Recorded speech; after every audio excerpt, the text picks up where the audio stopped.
ନମସ୍କାର ସାଙ୍ଗମାନେ, ଜୟ ଜଗନ୍ନାଥ। ଆଜି ଆସନ୍ତୁ ଜାଣିବା ପିତା ଲାଗିପାରେ କିନ୍ତୁ ସତ୍ୟ କଥା।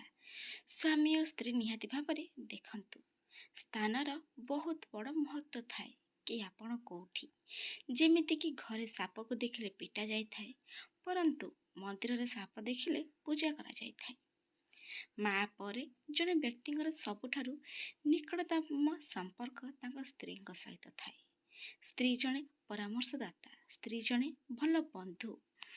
ପରାମର୍ଶଦାତା ପତ୍ନୀଙ୍କ ପରି ସହାନୁଭୂତିଶୀଳ ଲୋକ ବହୁତ କମ୍ ଅଛନ୍ତି।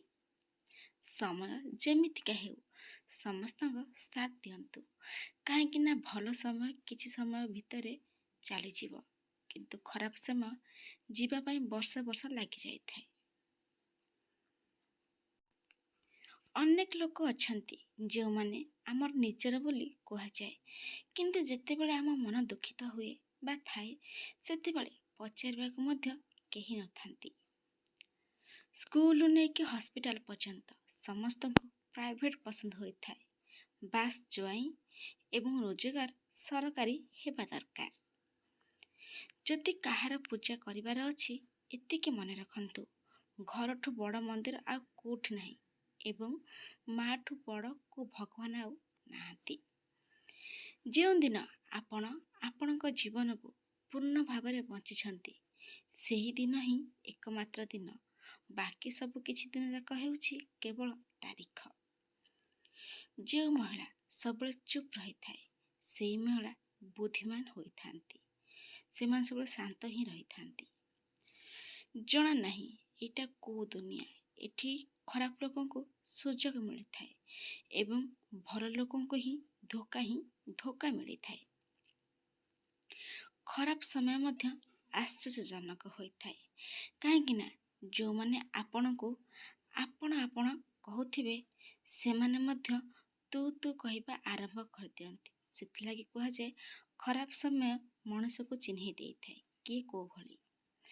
ଜଣେ ଅସହାୟ ବ୍ୟକ୍ତିକୁ ସଚ୍ଚା ହୃଦୟରେ ସାହାଯ୍ୟ କରିବାକୁ ଚେଷ୍ଟା କରନ୍ତୁ ଏବଂ ଯଦି ଆପଣଙ୍କୁ ଶାନ୍ତି ଲାଗୁନାହିଁ, ତେବେ ମୋତେ କହିବେ। ଦେଖିବେ ଆପଣ ନିହାତି ଭାବରେ ମନକୁ ପୁରା ଶାନ୍ତି ଲାଗିବ। ଅସହାୟ ବ୍ୟକ୍ତିଙ୍କୁ ନିହାତି ଭାବରେ ସାହାଯ୍ୟ କରନ୍ତୁ, ଆପଣଙ୍କ ମନରେ ଗୋଟେ ଅଲଗା ପ୍ରକାର ଶାନ୍ତି ଅନୁଭୂତି ହେବ। ସେହି ମଣିଷର ଭଲ ପାଇବା କେବେ ବି ମିଛ ହୋଇନଥାଏ।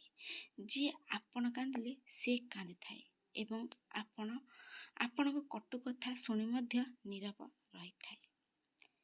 ଜୀବନରେ କେବେ ବି ଏହା ଭାବିକି ବସି ଯାଆନ୍ତୁ ନାହିଁ କି କିଏ କେବେ କିପରି ଏବଂ କେଉଁଠି ବଦଳିଗଲା। କେବଳ ଏହା ହିଁ ଦେଖନ୍ତୁ କି ସେ ଆପଣଙ୍କ ଜୀବନରେ କ'ଣ ଶିଖେଇ ଦେଇକି ଗଲା।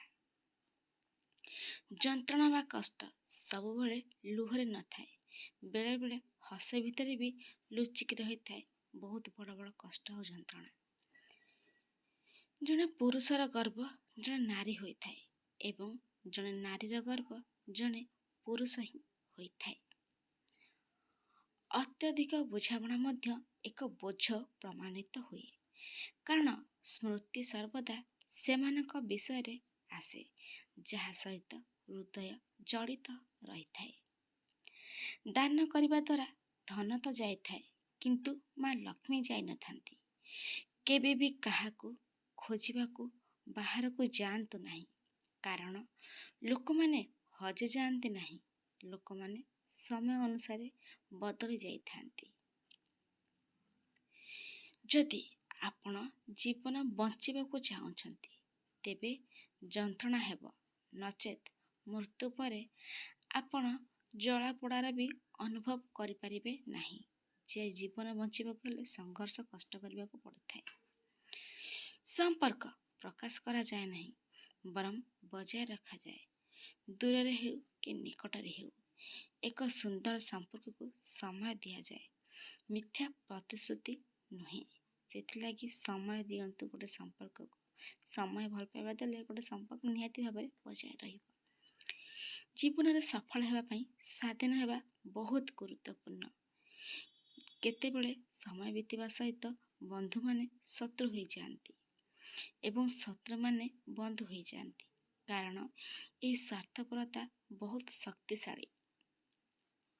ସବୁ କଥାରେ କାନ୍ଦନ୍ତୁ ନାହିଁ, ଜୀବନ ସମସ୍ତଙ୍କ ଜୀବନରେ ଏକ ନିରବକାରୀ କାରଣ ହେବା ଆବଶ୍ୟକ। ସେଥିଲାଗି ସବୁ କଥାରେ କାନ୍ଦନ୍ତୁ ନାହିଁ, ସବୁବେଳେ ଟିକେ ଚୁପ୍ ଶାନ୍ତ ରୁହନ୍ତୁ। ଯେଉଁ ମହିଳା କେବଳ ଆବଶ୍ୟକ ହେଲେ କଥା କୁହନ୍ତି, ଯେଉଁ ମହିଳା କେବଳ ଆବଶ୍ୟକ ହେଲେ ବା ଦରକାର ହେଲେ କଥା କୁହନ୍ତି, ସେ ଧୋକେବାଜ ହୋଇଥାନ୍ତି। ଆପଣଙ୍କ ସମସ୍ୟା ପାଇଁ ଅନ୍ୟମାନଙ୍କୁ କେବେ ବି ହେଲେ ଦୋଷ ଦିଅନ୍ତୁ ନାହିଁ, ବା ଦୋଷ ଦେଲେ ଆପଣଙ୍କ ସମସ୍ୟା କେବେ ବି କମିଯିବ ନାହିଁ କି ହ୍ରାସ ପାଇବ ନାହିଁ।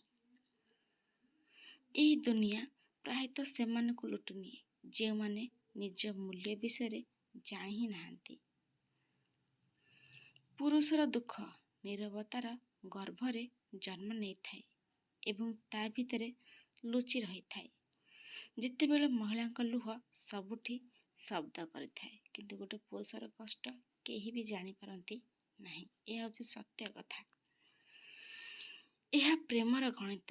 ଯଦି ଦୁଇଟି ମଧ୍ୟରୁ ଗୋଟିଏ ଚାଲିଯାଏ, ତେବେ କିଛି ବାକି ରହେ ନାହିଁ।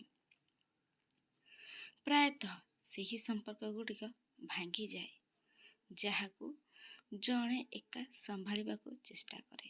ସେଥିଲାଗି ସମ୍ପର୍କ ଗୋଟେ ପଟୁ ଚାହିଁଲେ ହୋଇନଥାଏ, ଦୁଇ ପଟୁ ହିଁ ସମ୍ପର୍କକୁ ଚାହିଁଲେ ହିଁ ହୋଇଥାଏ ଏବଂ ମଜବୁତ ବି ହୋଇଥାଏ। କାହାଠାରୁ ଏତେ ଆଶା କରନ୍ତୁ ନାହିଁ ଯେ ଆପଣ ମଧ୍ୟ ଆଶା ସହିତ ଭାଙ୍ଗି ପଡ଼ିବେ। ଆଶା ହିଁ କଷ୍ଟ ଦେଇଥାଏ। ଏକାକିତାରେ କ୍ଳାନ୍ତ ହୋଇ ଆମେ ପ୍ରେମ ଖୋଜିବାକୁ ବାହାରିଥିଲୁ, କିନ୍ତୁ ଆମେ ଏପରି ପ୍ରେମ ପାଇଲୁ ଯାହା ଆମକୁ ଆହୁରି ଏକାକୀ କରିଦେଲା। ଯେତେ ଦୂର ରାସ୍ତା ଦୃଶ୍ୟମାନ ହେଉଛି, ସେତେ ଦୂର ଚାଲନ୍ତୁ। ସେଠାରେ ପହଞ୍ଚିବା ପରେ ପରବର୍ତ୍ତୀ ରାସ୍ତା ଦୃଶ୍ୟମାନ ହେବ, ଆପେ ଆପେ ହିଁ ଦୃଶ୍ୟମାନ ହେବ। ସେଥିଲାଗି ଯେଉଁ ଯାଏଁ ଦେଖାଯାଉଛି ଆପଣ ସେଇ ଯାଏଁ ରାସ୍ତା ଚାଲନ୍ତୁ।